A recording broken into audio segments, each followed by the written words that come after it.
Welcome back to the channel. This is my 2 years of driving an electric car experience video.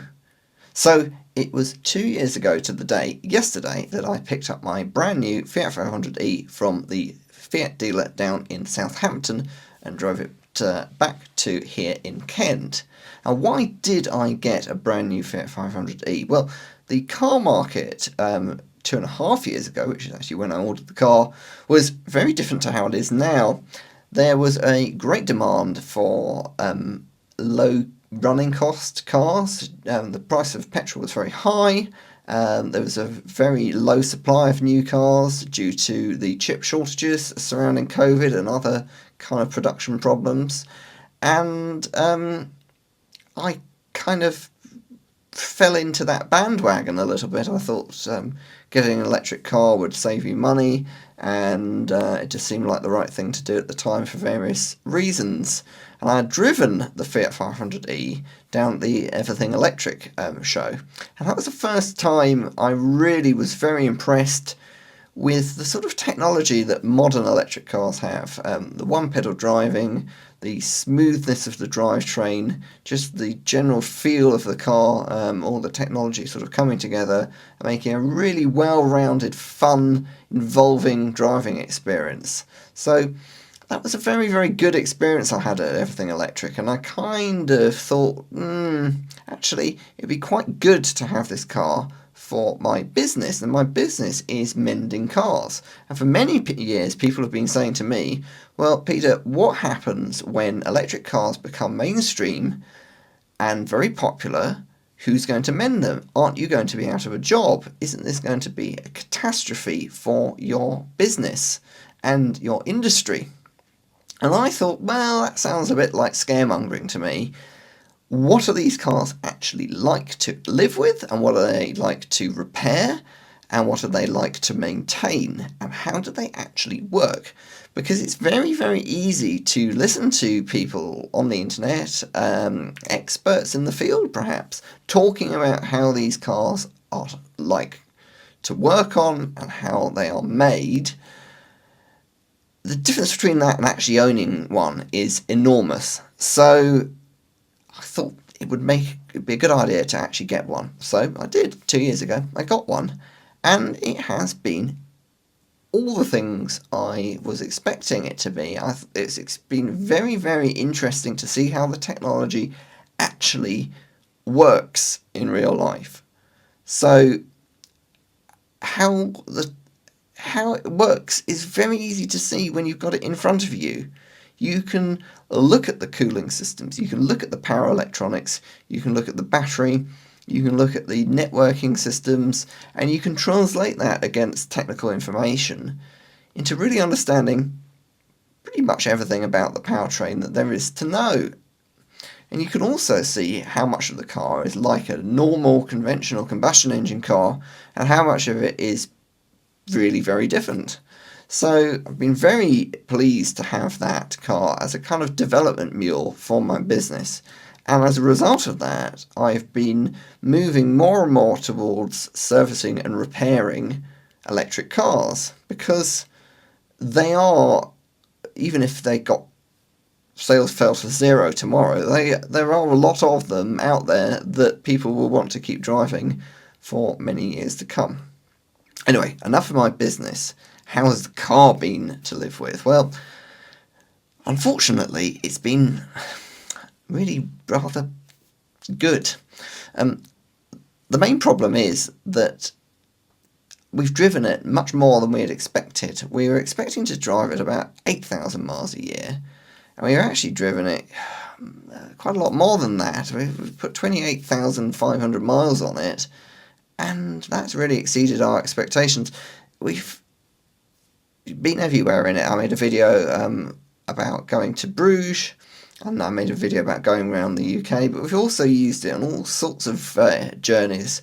We've been up to the Midlands on day trips. I've been up to the NEC twice. I've been up to see my brother in Worcester a few times. Been to London many, many times, and I've been on lots of journeys around Kent many, many times as well. And the electric car is very, very easy to live with if you understand its flaws. And you see, no technology is perfect, not even electric cars. And one of the flaws, as everyone will tell you, is that the range is quite a lot lower. It's, in the case of the Fiat, very low. It will only do about 150 miles between charges.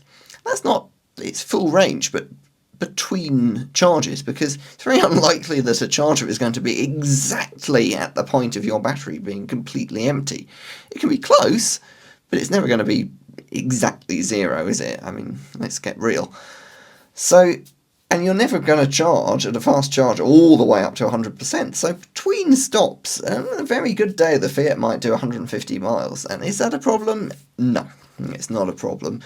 If it were to be a problem, you see, I would have kept my petrol car. So one of the ideas behind buying the Fiat was it was a small city run-around car, ideal for nipping around town and popping to the shops and doing those 8,000 miles a year that I thought I was going to do. And then I'd have a backup, big, fast petrol car, which I'd use on long journeys.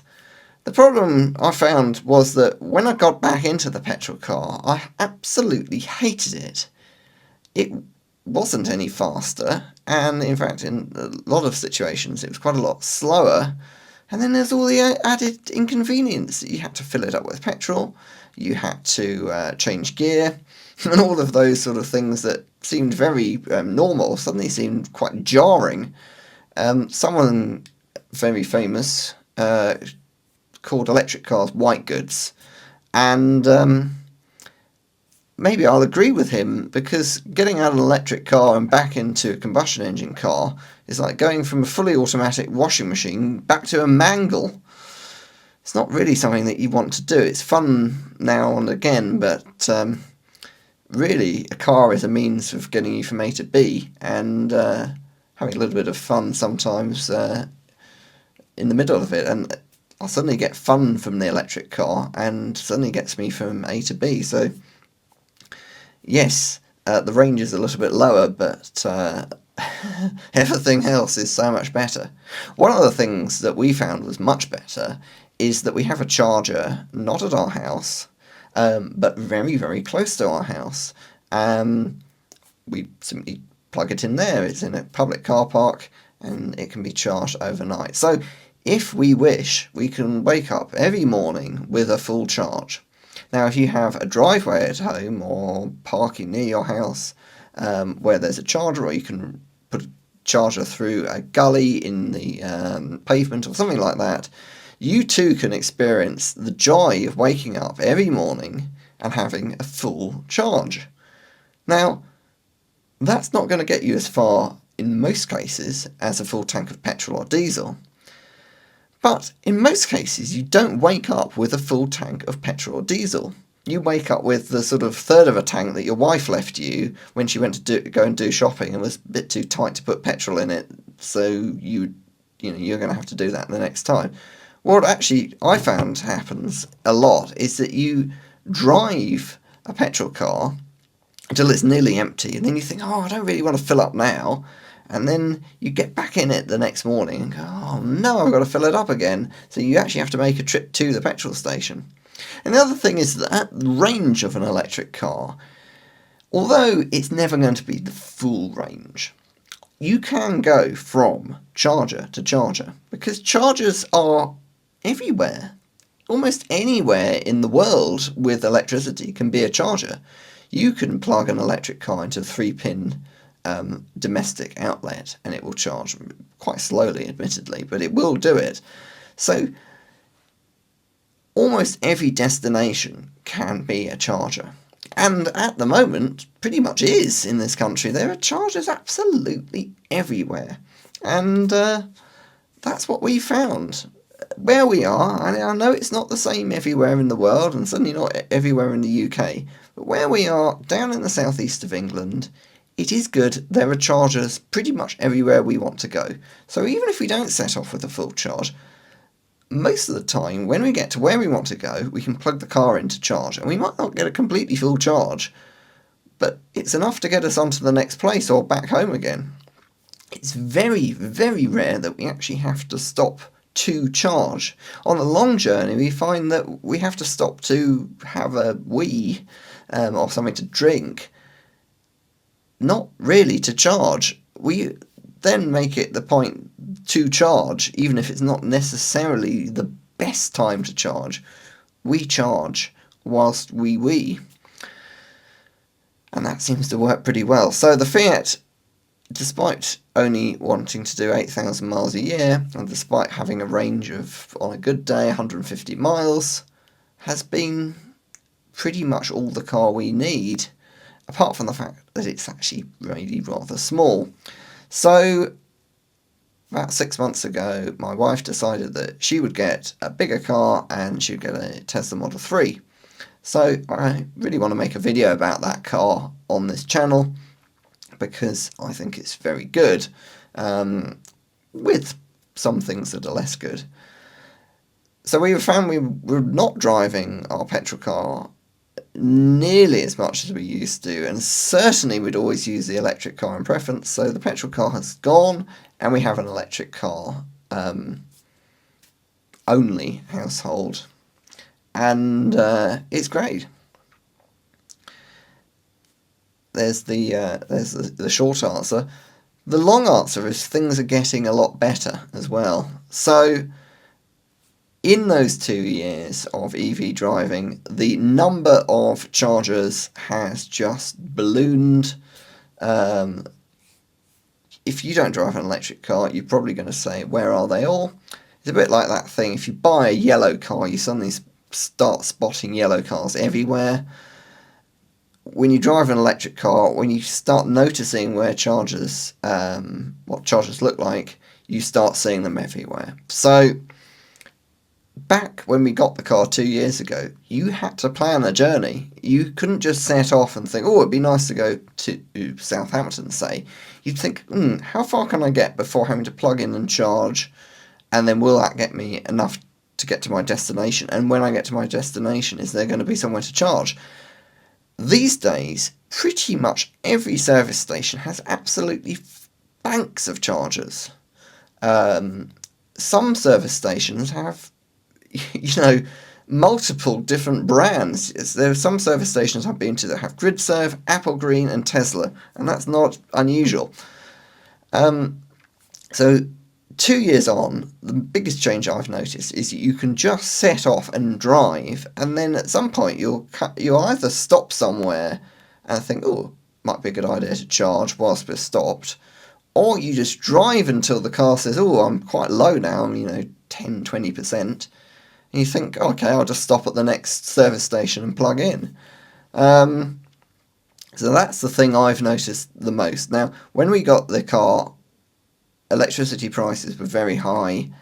They have remained high at public chargers. So I've not noticed any difference in cost of charging. I can't charge at home. I can't get those super cheap rates that make electric car driving basically free. So the cost of charging has been around half, I found, of running a petrol car. Now, I know some people are going to say, oh, that's ridiculous. I've got a Citroen C1 1.4 diesel, and it does 90 to the gallon, and I fill up at a petrol station at 1 in the morning when it's really, really cold, and I can drive at sort of 5p a mile or something. The reality is that I drive to enjoy myself. I like a car that is fun to drive, is fairly fast, and I was driving, before I got the Fiat, a Peugeot 207 GTI and a Passat V6. Now, I know they're not the most economical cars, but they're not that much more uneconomical than any other petrol car I've ever had, actually. And I found that the cost of public charging per mile in the real world, when you actually think, well, I've done 100 miles, how much does that cost me? Not looking at consumption gauges on dashes of petrol or diesel or electric, in the real world, it's about half the cost running the electric car. And I think the main difference comes with the electric car, you can be as throttle happy as you like, and it doesn't really affect the economy. Now, I know that's going to trigger a lot of people, but I just think it doesn't. I've done quite a few tests, and how much you accelerate doesn't really make much difference. What does make a big difference is having the heater on like 30 degrees as opposed to 16, or doing 100 on the motorway as opposed to 60. If you keep your speed below the speed limit and you don't like wear a t-shirt in midwinter in the car, those are the two biggest things you can do to affect your EV power consumption. What I've found is I drive my EVs in a more sporty manner than my petrol cars. I enjoy the performance a lot more, and I don't get any particularly bad economy as a result. And as I say, my running costs are about half. Obviously, I'm paying a lot more for driving because I've got a new car. Well, I would be paying the same amount of money if I had a new petrol car. So, that's just a luxury. I've chosen to have a new car. That's very nice. Great, I've got that new car. So that's cost me a lot. I've had new cars before that have been petrol, and they've cost me a lot to buy, and then they've cost a lot to run on top of that. So that brings me down to the one downside of the Fiat, and that is servicing costs. Now, servicing costs on the Fiat, unfortunately, I think the service intervals are every 9,000 miles on the Fiat, which is just, I think, ridiculous. I made a video about it on this channel. There's not really very much to service. There's not like an oil change or spark plugs or, an air filter or anything like that. They do recommend a brake fluid change every 2 years, and then it's really just visual inspections. There's a cabin filter as well to change. I believe, as a garage working on EVs, that inspections are a good idea. You get a lot of that for free. Well, it's not free, but included in the cost of your MOT, which is a statutory requirement in this country every year.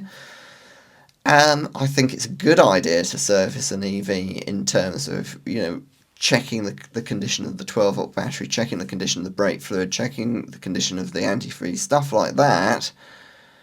But will the EV not work like a petrol car will not work when the cam belt snaps if you don't change it? Well, no, the EV will just keep going without any servicing.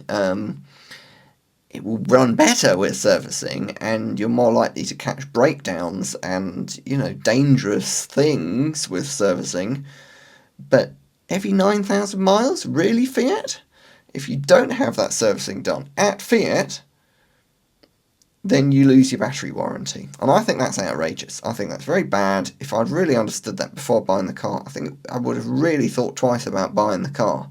It's a shame because the warranty is good. It's, I think it's 7 years or 100,000 miles on the battery. Might be 8 years or 100,000 miles.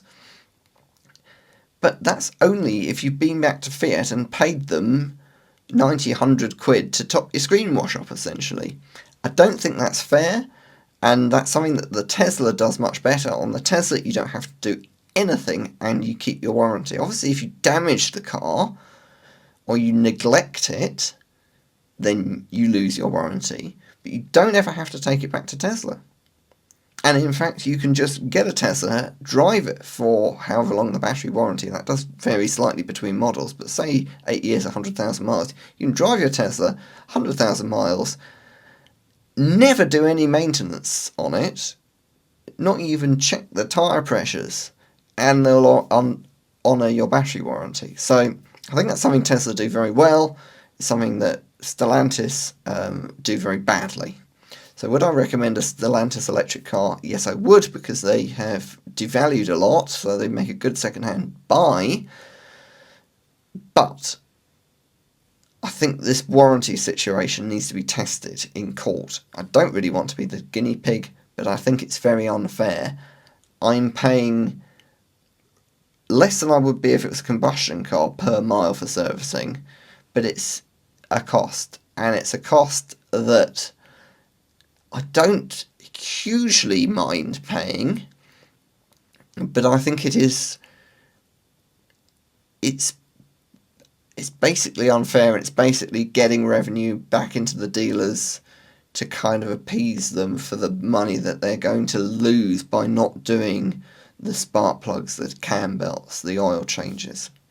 So that's unfortunate. Tesla don't have to worry about losing that money because they never had that money to begin with. They've not based their business model around that. They base their business model around basically capturing data from the car and subscriptions. That's basically how Tesla works. So anyway, that's my little rant about Fiat and Stellantis.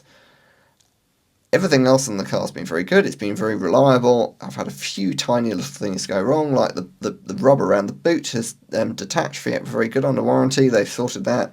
The little micro switch for the boot handle, again, that fell off.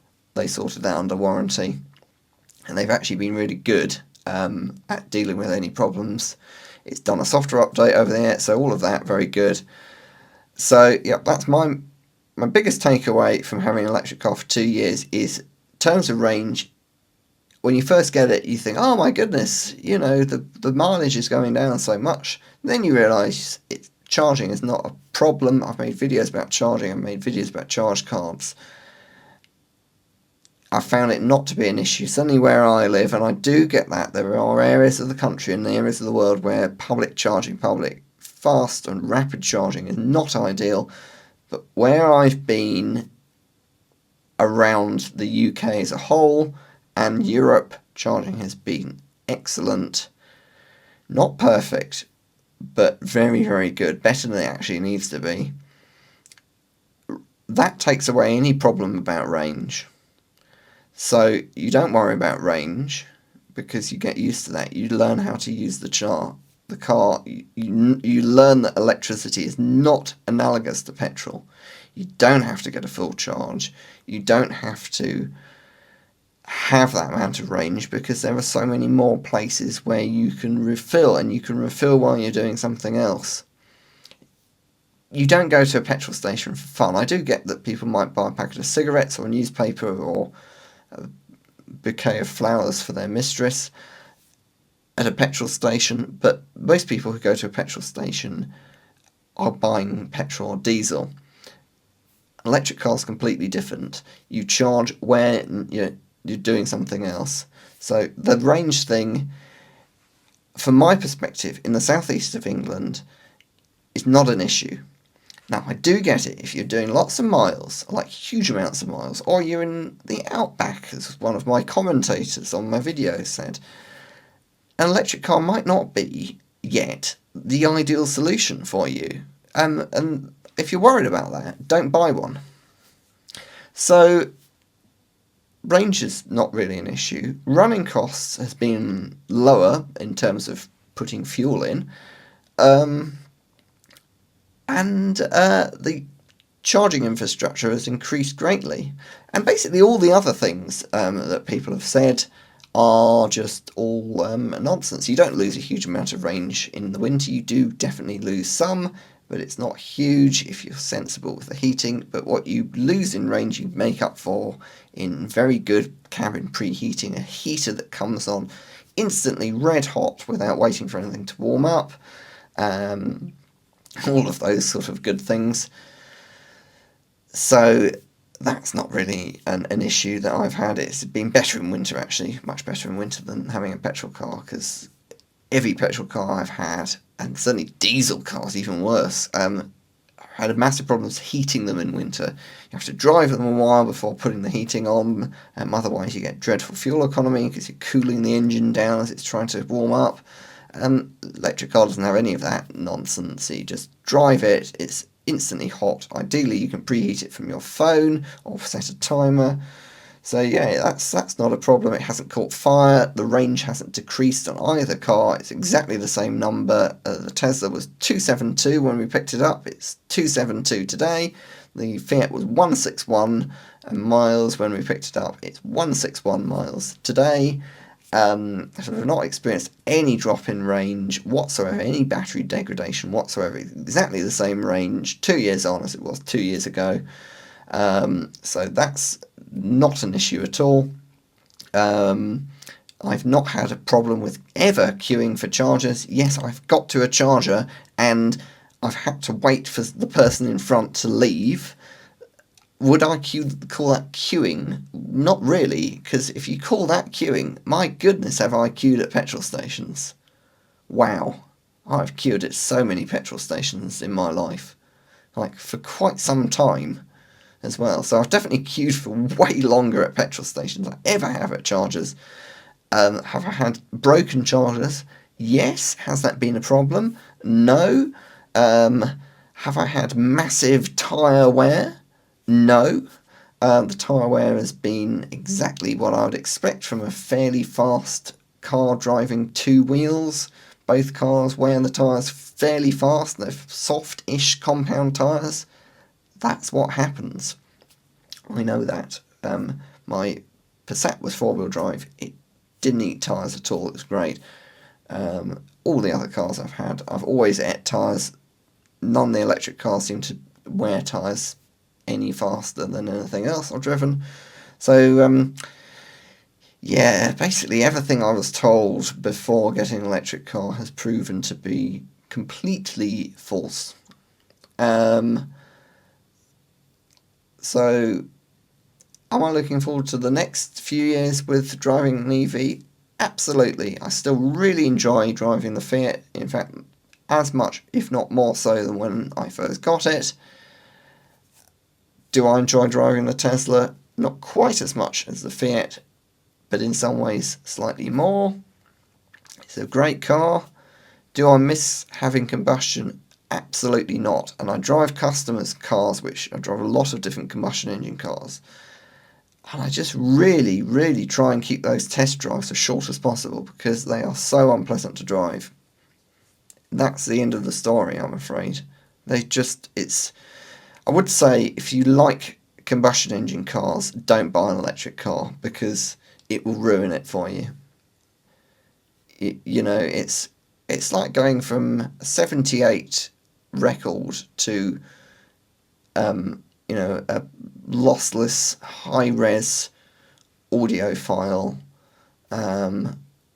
listened to through headphones.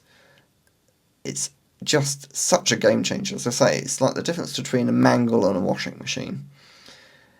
There are some things that combustion still does better, like towing, and going a really, really long way on one tank of fuel. Apparently people do that. Never heard it myself. But yeah, apparently people do drive a really, really long way without stopping. I personally can't do that without wearing, Anyway, so yeah, it's a perfect fit for me. It might not be a perfect fit for you. And if you think that you really, really don't want to have an electric car, please do comment down below with those long comments saying how I'm being paid by the electric car industry, because they really help with engagement and they help me out. The only people who pay are you by watching the adverts. So I'm not being sponsored by anyone to say anything about electric cars. I've got no vested interest in that. In fact, if anything, I've got a slight vested interest in you keeping combustion cars because they break down a lot more and cost a lot more in servicing and repairs than EVs. But I don't think the world works like that, because it's a bit like being a typewriter repairman and saying, oh, don't buy a computer because that's going to put me out of business. You could say it as much as you like, but it's not going to stop what's going to happen from happening. It will happen anyway, whether you like it or not. So from my business perspective, EVs are, if you want to look at it that way, a bad thing. But I'm a proponent for them because I think everyone should have the best in life. And I think that could be an electric car. Anyway, that's my experiences of 2 years of happy EV driving, with a few moans along the way. Let me know. Thanks for watching, and hopefully I'll have another video soon.